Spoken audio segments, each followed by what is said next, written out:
the thing I pitch to people all the time is that you are your best copywriter, that I highly believe in hiring a copywriter for your business. And I think it can move mountains for your business, but I don't think it should be your first hire, because you are going to be the person who can give your message and your branding and your voice and your heart behind your business the best.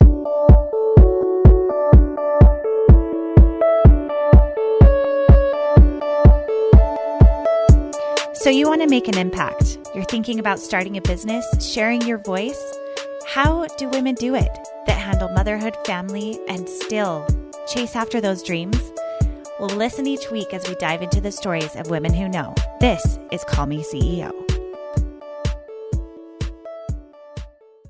Welcome back, everyone, to another episode of Call Me CEO. This is your host, Camille Walker, and today we are talking about something amazing that you all need to pay attention to, because email is forever. I know you've heard this a million times, that social media comes and goes.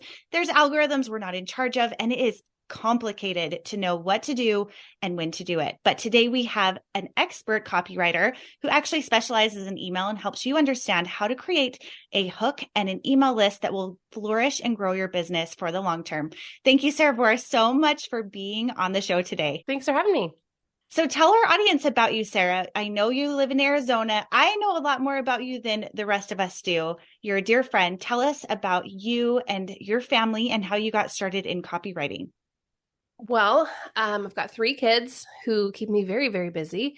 And I've always tried to do something from home and tried to, I didn't want to work outside the home, but dollars are important. And so for the longest time, I was just trying to do anything and everything that I could. And I tried very unsuccessfully to become a VA because I was thinking I could do it from home. And I shouldn't say unsuccessfully tried to do that because I know that there are lots and lots of places that people can get plugged in with that. But I didn't understand what I was actually getting into. And I tried to apply for a job that was for a VA, but I didn't know any of the things that she actually wanted me to do. And she was very kind and said, "Thank you so much for applying. You are highly unqualified for what I actually need you to do." However, I had to submit a writing sample when I applied for her position. And she said, "I actually would love it if you'd come on board and be my copywriter." And I was like, "That's great. Can you please tell me what a copywriter is?" I had no idea that was even a job, a position that people pay you money for. And so she kind of took me under her wing and of what a copywriter is, what things that they create as a copywriter, all the different facets, because there are things that you can specialize in as a copywriter all across the board. And it was things I had been doing. I'd always been a blogger. I'd been a writer. I'd been, but it was just for me and personal little things. And so she kind of showed me the science behind why people were connecting to the way I was writing. And all of the thinking behind that. So that way, when I was putting out a piece of content and I was getting good feedback, I just assumed it was like, oh, it's because I'm funny, or because my kids, I told us, a funny story about them. But she really helped me see the science behind, and that's almost the psychology behind the words and how I could use that in selling and for business and how to kind of get that plan rolling. So that's really how I literally just fell into it. I shouldn't say literally, because as a copywriter, I hate when people misuse that word. However, I wasn't really looking for it, even though that's something I had been doing for a long time. I just didn't know that that's what I was doing. So once I started working for her, I started getting a few other clients under my belt. And then, God blessed my business in ways that I never even could imagine, because within that first year, I was writing for 6- and 7-figure businesses that I had like mega imposter syndrome. Like, what? Hopefully they don't know that I just started. No one tell them that I don't know what I'm doing.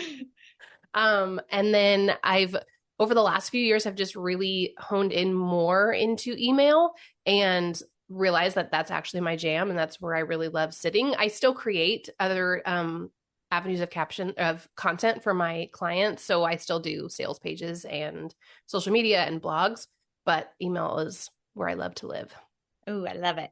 Now, I want to rewind back just a little bit, because you said a couple of things that I think are so relatable to people in multiple fields, which is, number one, you fell into doing something that you didn't even know existed, but that you were really good at. Mm-hmm. And I think that happens so often when people, especially if they sign up for my VA course, I teach so many different facets of what a virtual assistant can do that they're like, oh, I'm actually really good at planning parties and ordering things online. I never realized that was even something people get paid for. Yes. Or like, I'm really good at emailing or learning how to speak in a way that relates to people or livens them up. And that's something that you are really good at. You have a really good way of relating in humor and almost like the way a girlfriend would talk with someone, that it just feels very like casual and comfortable. And was there training that you received for that, or was there training from her? Like, how did you get into that groove? Not specifically. I've taken copywriting courses over the years to just try to make like the technical side of it be a little tighter. But the thing I pitch to people all the time is that you are your best copywriter, that I highly believe in hiring a copywriter for your business. And I think it can move mountains for your business, but I don't think it should be your first hire, because you are going to be the person who can give your message and your branding and your voice and your heart behind your message, behind your business the best. And so there has to be a lot of things in place before hiring anyone out actually makes sense. Because if you don't understand your message, and if you don't understand how to get that across to your people, you're not going to be able to hand that off to anybody else well. Yes. So the conversational part of it is actually how I got started teaching other people how to be a copywriter. So for the longest time, I was just taking on other clients and writing for them. And then I realized that there are a lot of businesses out there that are in that like middle spot where they're not just starting out. They've got things rolling for a little bit, but they're not at a place where they can hire somebody out. But they need help. And their messaging wasn't because they didn't understand it. It was just they didn't know how to relate it to people so that other people wanted to hear about it. And so that is how I started teaching people, is how you can be your own best copywriter, essentially.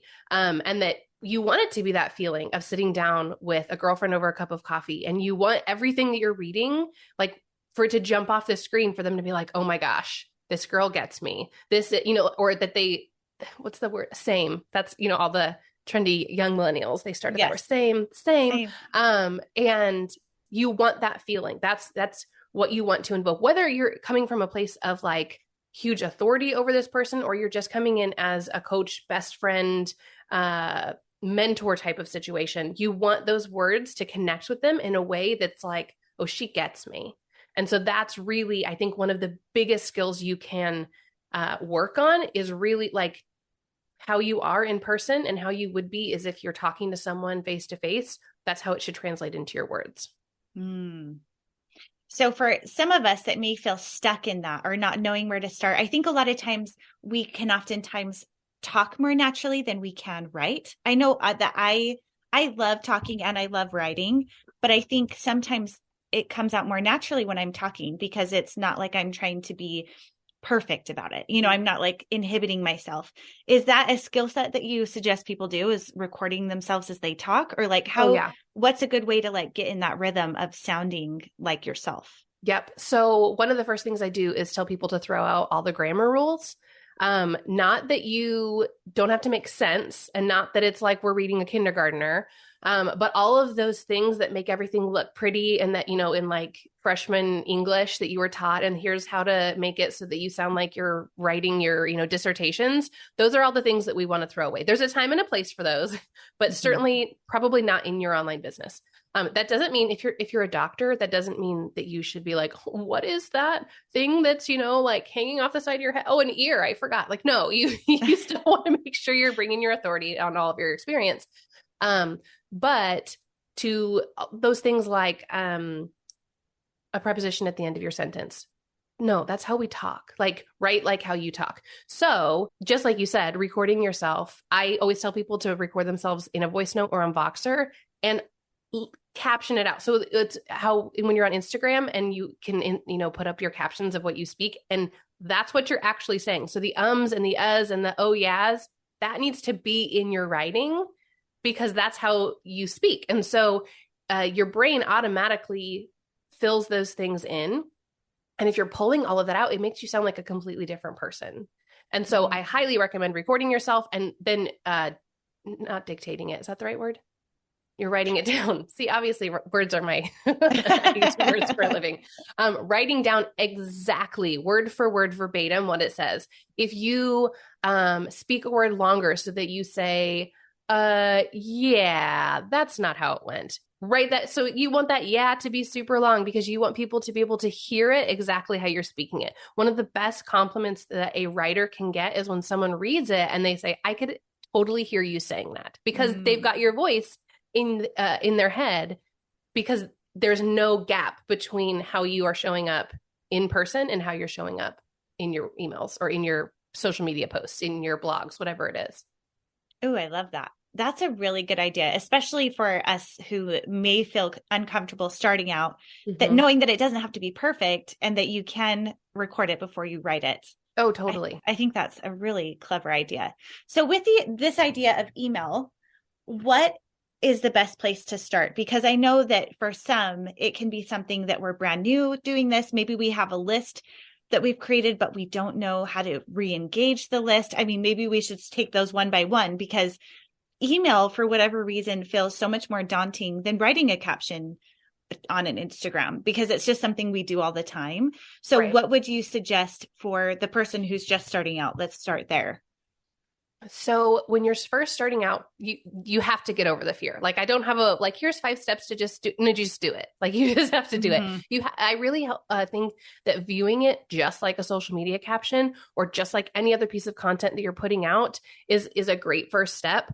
I am a huge fan of repurposing things. So if you would write it in a social media caption, you can write it in an email. Like, this does not have to be some place where you decide that now you're going to write a book in each week that you're sending out an email. It doesn't have to feel like, oh, now they're going to expect me to create something that is magical and special. No, just show up. Like, the first step is just show up and do it. And then it gets easier. So I think that is the first hurdle that people come to. Like, I just don't even know what to write. Well, you're already creating content. So just shift it over, and whether you're going to pull so that they're not exactly the same, or sometimes they are, and that's okay too, because we all know 0.0% of your audience is actually seeing things on social. So if they're the same, that's totally fine, or you can take some inspiration from it. So don't feel like you have to create something brand new in order to actually get your email list off the ground. And I think for someone who's first starting out, if you're wanting to collect those email addresses, you can't just say, hey, sign up for my weekly newsletter. I'm going to send you some great things. You really have to have something that's going to catch their interest and let them know why it's valuable to stay on your email list and to want to continue to stay on your email list. So we were just talking about freebies. If you have a business where you are not creating a physical product, a freebie is the easiest way to get somebody to hand over their email list, or excuse me, their email address. If you have a business where you have a physical product, generally I lean more towards like a coupon situation.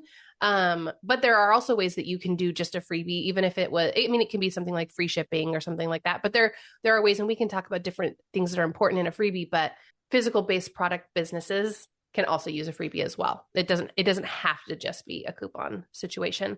But you really want to make sure that you're giving them something that is worthwhile, that they feel like, I can't believe I didn't pay for this.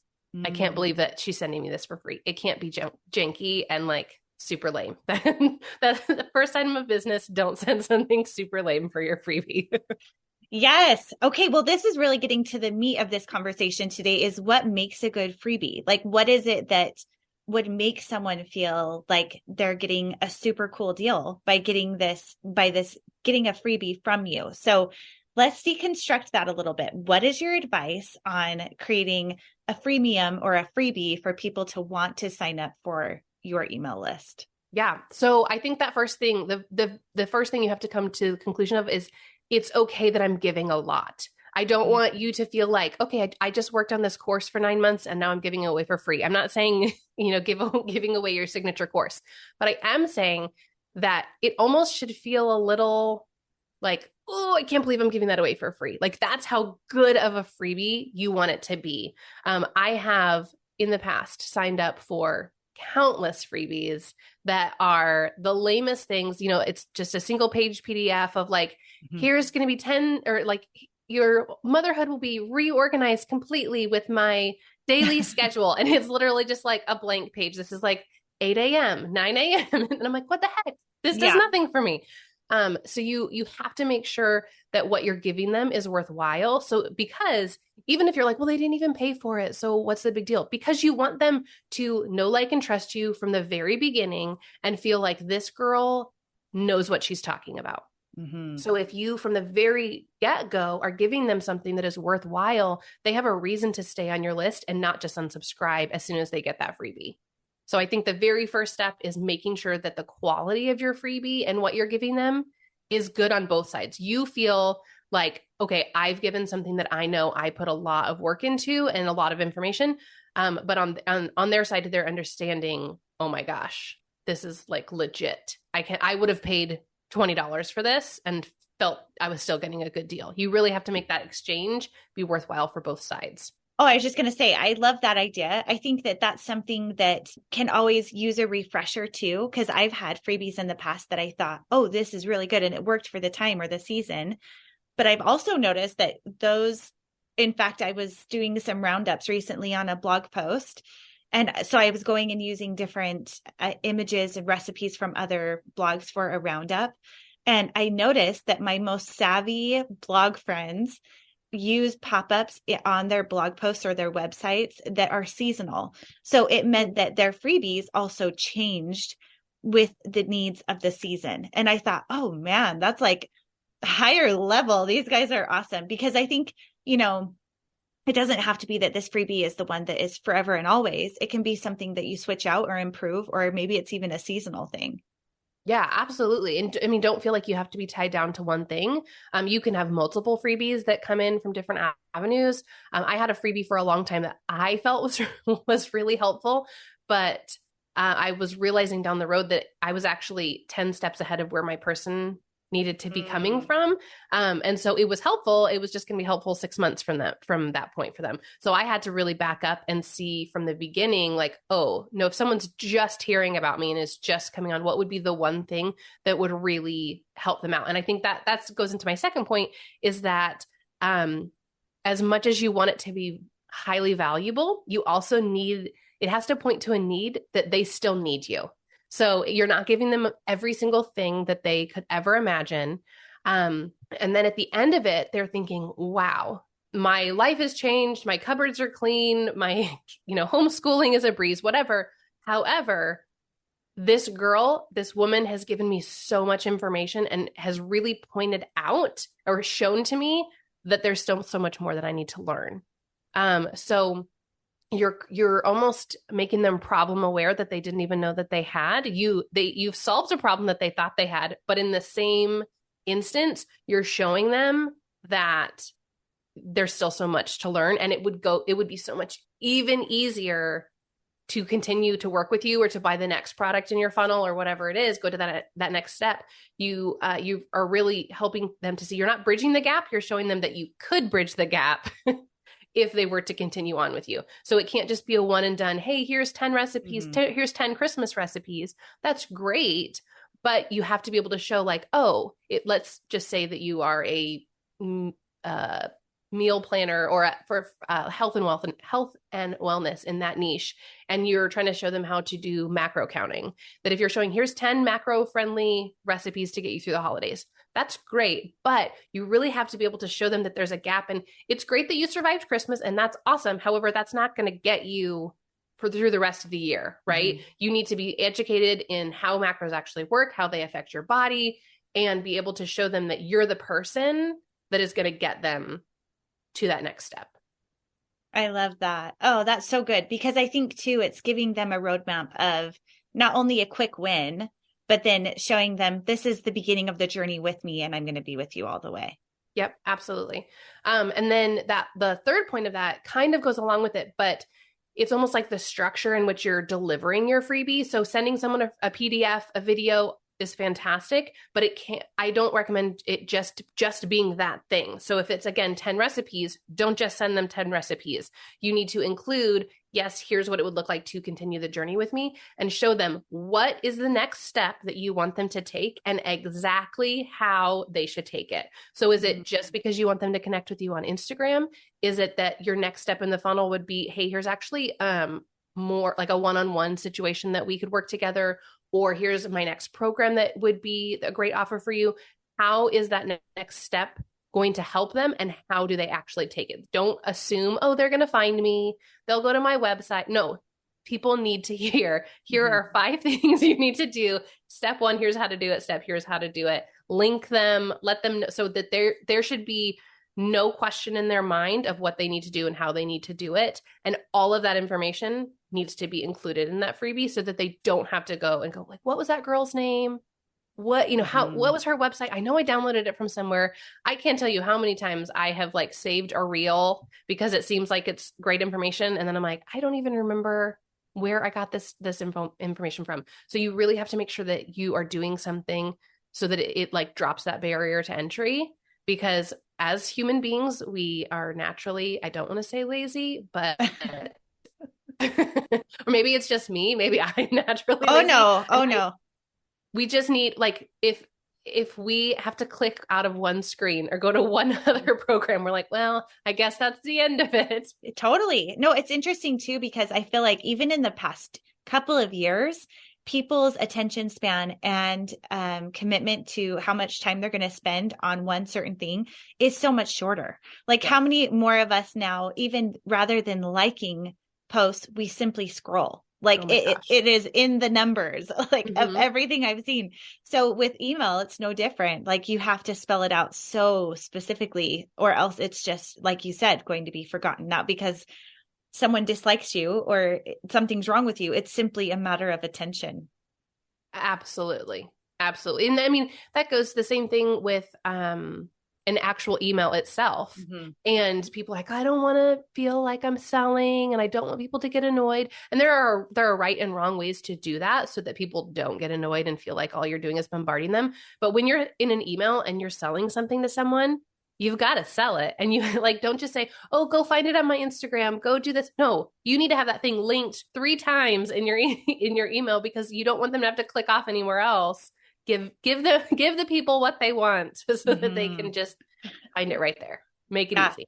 Yeah. Oh, I agree with that completely. I'm curious what you think about pictures versus no pictures. If you think one is more effective than the other with, especially with, say, linking to product or to a post or a podcast episode or whatever the thing might be. Do you think images are good in an email, or do you think text, like a more simple email, is better? I go back and forth on it.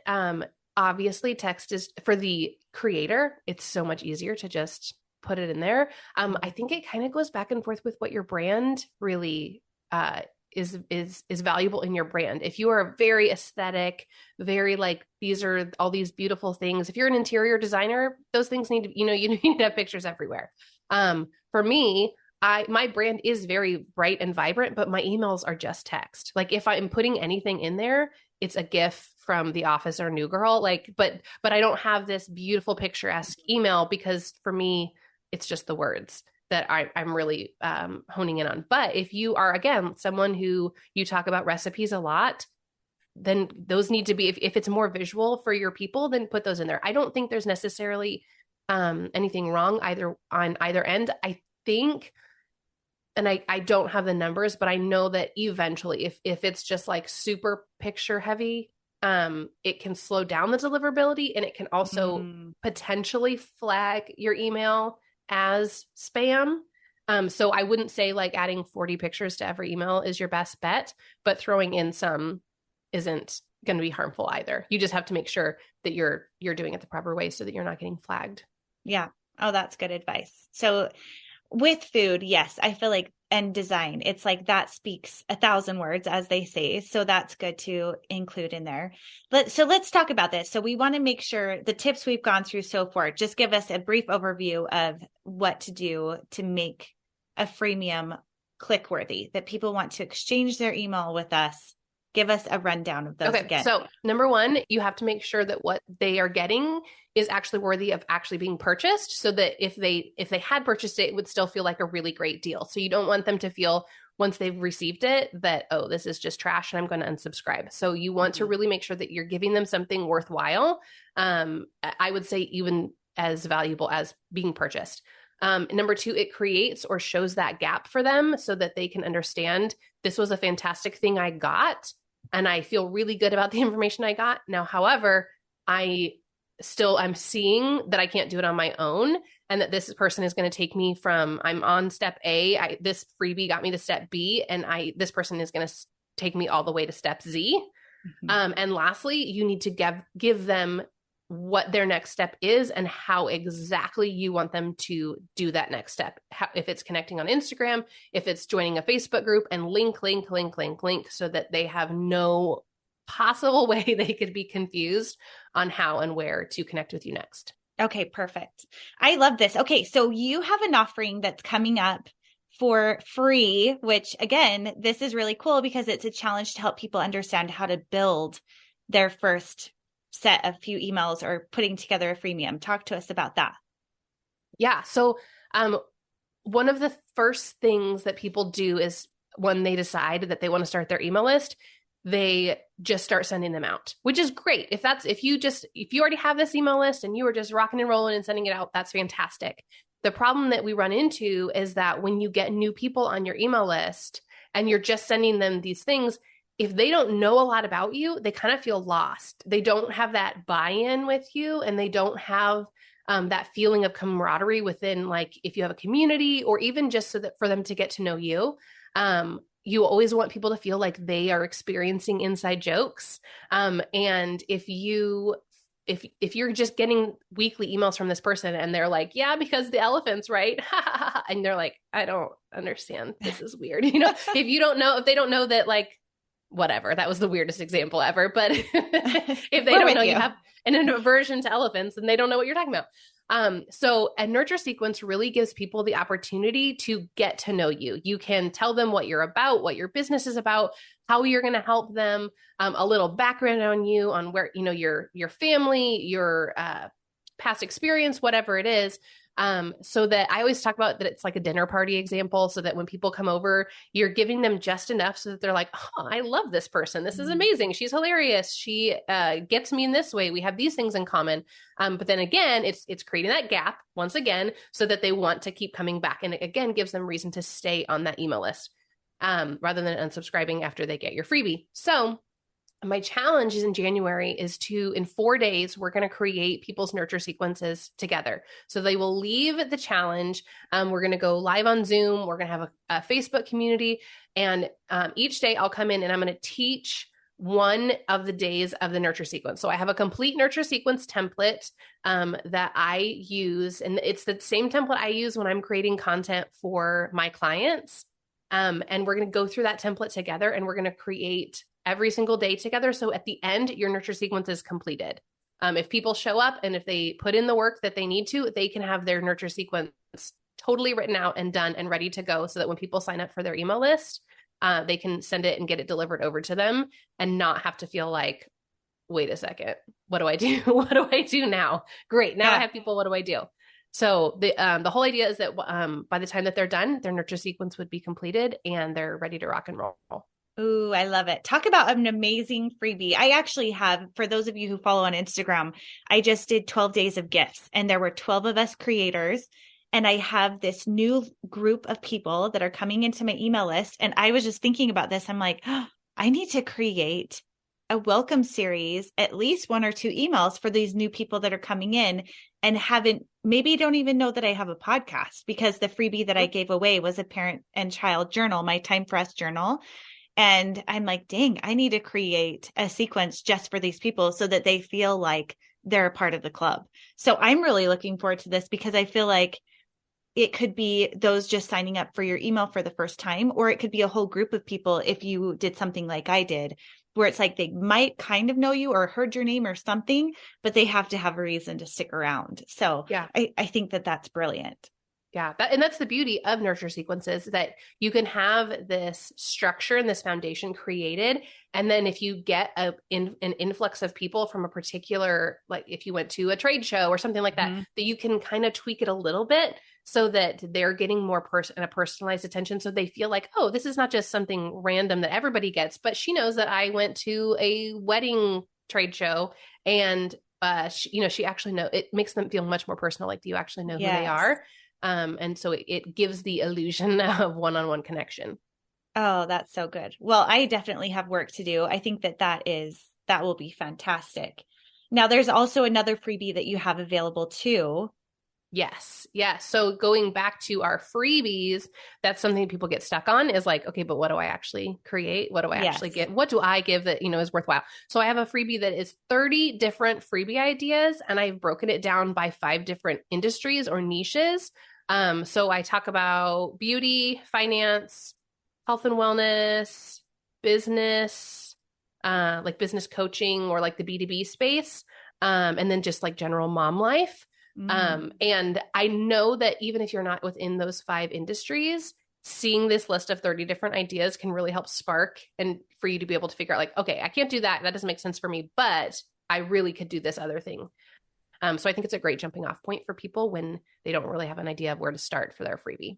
That's cool. I will tell you, one of the coolest things I've heard about recently for freebies is once people get into your email list, that you can even offer services that are only available to your people on the newsletter. So one thing, especially for service-based, was like, hey, if you're in my email list, if you're in my newsletter group, you actually have the opportunity to win a free coaching session with me, like a free 30-minute coaching or something like that. And I was like, that's so cool. I hadn't thought of it like, okay, yes, you're giving them one of these free items or services or PDFs or whatever. But then even once they get into your email list, there's even initiatives within there. I know that Malia with Freebies to Deals, people in her email list, that she would do Amazon gift cards every single month. And so she would say, now that you're in the list, you're now in my list of people eligible to get these free Amazon gift cards. And I was like, oh, That's awesome. That's super cool. So I'm really looking forward to your list, because I feel like I'm in a place in my business where I need to rethink it from not only my coaching and podcast perspective, but my blog perspective too, where I have to create different nurture sequences too. But here's the beauty of it, is once you get the formula and Sarah helps walk you through these steps, you will be able to have that template for life. Like you can recreate it. And I think that is such an awesome gift. What a good freebie. I'm so proud of you. Thank you. Okay, so here are some quick rapid questions as we're wrapping up. I want to ask you some questions about motherhood specifically. What are some ways that you, with running a business from home, create special time with your kids to connect with them or create special time with them? One of the first things that comes to mind is, hopefully I'm actually answering your question, but I at first I kind of shied away from like, no, I have my business time and I have my kids' time. And I'm really trying to see if I can meld the two, so that I want my kids to actually like watch me being successful and watch me, doing the things. So, because half the time they don't know what I do for a job anyway. But, allowing them like, hey, no, I'm doing a podcast, so why don't you come sit here and draw next to me? Or what, even asking them advice, like, what do you think I should do for my next offer? And they don't have a clue, but it makes them feel like they're contributing, and that they really understand what mom does. And I think also just realizing that special time, I'm putting way too much pressure on that to be like, oh, we have to go ice skating, and then we have to go do this other show, and then we have to go to this huge dinner. Like, no, they just want to hang out. And so inviting them when I'm like, I'm going to Target, and even if they don't want to come, sometimes like, nope, one-on-one time with mom, we're going to the grocery store.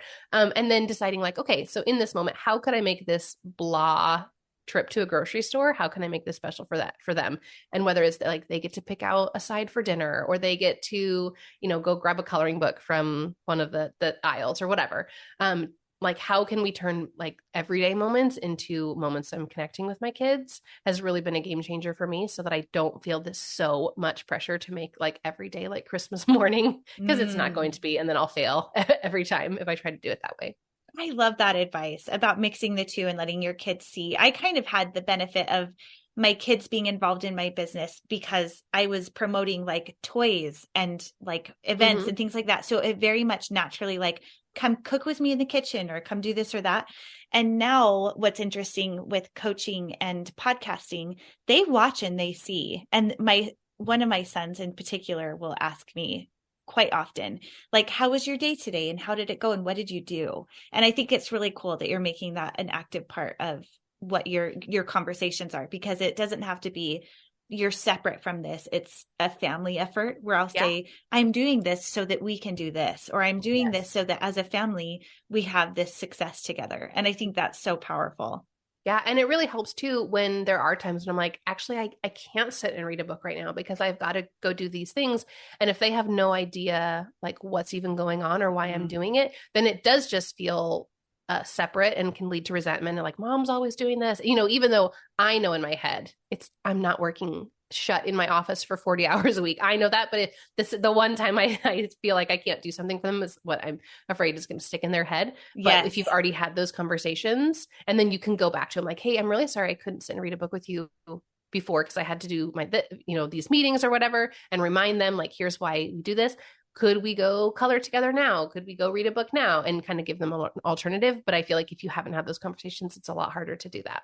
Yes. Communication. We've talked about this many times on the show, where I had a mom tell me once that her mother was like this big time corporate New York City CEO, like very much into the business. And she told her kids, she said, work is a priority for me. And the way she described it as a kid was, I felt like a lot of times it was a bigger priority than I was. But the mom said, work is a priority, but if something is really important that I be there, you need to communicate that with me and I will move heaven and earth to be there. But we need to talk about it. And I was like, that's so cool. I mean, it's a little bit more intense than I would choose as a mother to be like working as much. But what I really respect about that is that it was such open communication of like, this job is so important to me, but you are too. Let's figure this out together. So I think that can apply to any scale of working hours or what you're doing, is that the kids feel like they're a part of that conversation. Yeah, that's really cool. Okay. So in regards to business and email specifically, what is your preferred email service provider? Oh boy. So I wish I could give you a very specific answer. Again, I feel like it goes back and forth on like who you're serving. And so if you are, again, in that like aesthetic space, I love Flowdesk because they make beautiful looking emails. If you are more humdrum like me and you know that that's just not going to be something that you're going to focus on and you want to focus on just text, I love ConvertKit. It can get pricey as far as if your email list is really growing, and where I know Flowdesk is like a blanket, here's your price, it doesn't matter how big your email list is. ConvertKit, the price grows as your email list grows, so that's something to keep in mind. I'm just starting to use Kajabi's email function as for all of my lists, and that's been it's a little bit of a growth curve for me to get and kind of throw all my people from ConvertKit into there. But I do like that all the functionality is in there. And I eventually, once I get it all running, I'll be able to just get rid of ConvertKit, which it wasn't anything against ConvertKit, except for the fact that the price was continuing to grow up as my list grows. And if I'm already paying for Kajabi, why not just use that? I love it. What is your favorite resource for planning or scheduling content, like on social? Well, this just shows a picture into my business. I don't. I don't. I plan everything on my phone in a notes app, and I just publish it. I auto publish it, or not auto, excuse me, manually publish it. Manually publish. Yep. Because when I'm like on the ball and I have, a couple weeks or month planned out for this content, I still just use my phone and I just have it all in there. And then if I'm using it for clients, which I do, so I should say that's for my own personal content. If I'm doing something for clients, I've actually really enjoyed just the Facebook's business manager. It's not, doesn't have frills. It's not like the most beautiful thing to look at, but it gets the job done. And I feel like there's a lot of things in there that you can just go for it and put it in. I don't think you can schedule reels through there if I'm remembering correctly, but I have heard recently that Instagram is coming out with its own scheduler within its own platform, which would be really, really exciting. Because then I've heard that too.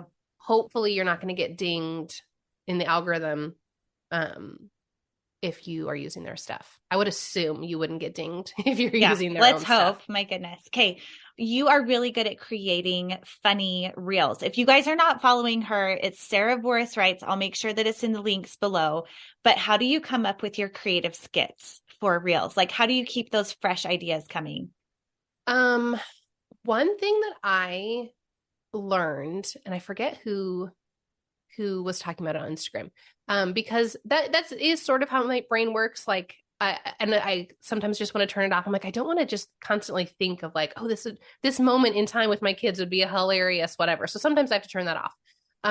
But if you're scrolling through and you see something that's trending or whatever, if you can create that reel or recreate it for yourself using that trending audio, and you don't always have to have it in your brain of how you're going to use it for your stuff then. So you don't have to know, okay, so I see this and I'm going to make this about 3 ways that you can use a nurture sequence to grow your business. You just recreate it because you're in that moment. When you're already feeling, you've got the energy, you know that you're ready to show up. So you can batch create things that way and have no idea what it's actually going to be used for your business. And then when you're ready to go in and implement it and plan it and really get in the nitty gritty of things and writing out your captions, then you can go like, oh, this one makes sense in this direction. But it's a different mindset. I feel like showing up to be silly and goofy, then turning around and being like, okay, so now I'm going to make this be XYZ for my business. So that's really helped me feel like not be put in a box of having to switch all around and feel like I have to know what I'm doing all the time. I can just show up and be goofy. Now, if any of you have seen my social, there are things that I do that are very weird. And I show up with wigs and characters. And those things do take a little bit more time up front. And again, my notes feature on my phone is my best friend. And when things come up, I just jot them down. Or I use Voxer to myself a lot. There's like that, if you're on it, you can, I forget what it's called, but it's like your own channel to yourself. So you can just Vox yourself back and forth. And then I'll put a texted note in there so that I can find it when I'm like, idea for next wig skit.